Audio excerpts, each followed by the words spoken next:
Imagine that you've just prepared Thanksgiving dinner for 10 people, and suddenly 20 show up. Well, actually, that might not be a big problem, considering the amount of food that's left over after a typical Thanksgiving meal.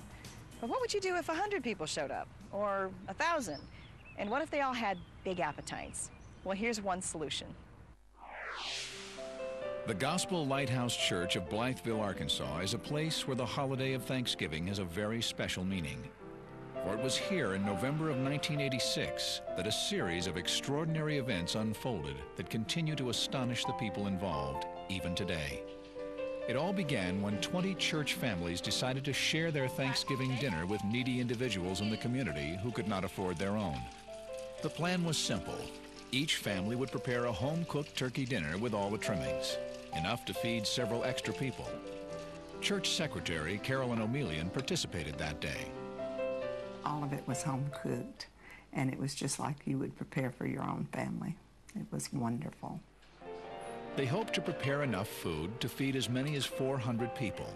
The feast included 20 stuffed turkeys with all the trimmings, trays of mashed potatoes and candied yams, a variety of salads, a table full of pies. Church member Terry Brassfield ran the kitchen that day. I can't explain to you how excited we were because we just knew this day was going to be special. It was going to be special because, for one thing, it had never been done before. This church congregation had never done anything like this before. The feast was laid out in the church's brand new fellowship hall. When we opened the door, there were probably about 150 people ready to come in.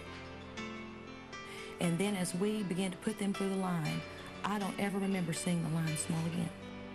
Hundreds of people came through the hall that afternoon, followed by hundreds more. Everyone had hearty appetites, from the youngest child to the oldest adult, and we did not limit them to food. They could come through the line as many times as necessary. Many times the volunteers were on the verge of running out of food. We thought they would never quit coming, but the food just kept lasting and lasting, and seemed to not go away. It just kept increasing rather than decreasing. Church member Jeannie Templeton worked in the kitchen that day.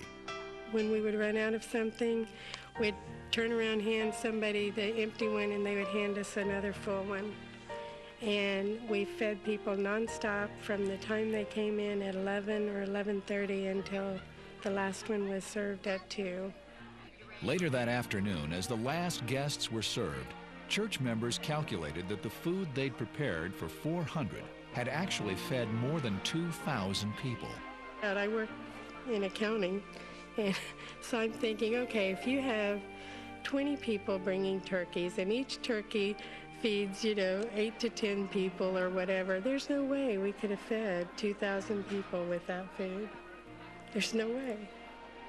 And amazingly, they still had food left over, which they packed up to distribute to needy neighbors and shut-ins. So they climbed on the church bus with containers of food and plates and decided that they were going to go door to door and give everybody a turkey dinner who hadn't already had one. Every surface of the hall was scrubbed until there wasn't a trace left of the great feast. It was thorough. They had it spotless. When they got through cleaning, and it looked like it had when we had begun. It was good and clean. Just as they were about to leave, there was a knock at the door. It was a family of 6, a single mother and her 5 children. We ran into some people that told us that we could get something to eat here. I directed her over to the other side of the hall where the senior citizens had set up a place to give out gloves and caps and things for the winter. The volunteers didn't know how they were going to feed the family, but didn't have the heart to turn them away. And we were in dismay because there wasn't any food left. We didn't know what we were going to do. We thought maybe we could go to the store and buy her some groceries or something. And then one church member noticed a loaf of bread on a sideboard that just moments before had been wiped clean. It was a fresh, baked bread, and it was still warm. Nobody could have put it there. There was not a stove on. There was not an oven on. Nobody had baked that bread there that day, but there it was. As another volunteer stepped away to get a knife to cut the bread, she noticed a cabinet door ajar. I think I just found more food. What? Oh my gosh.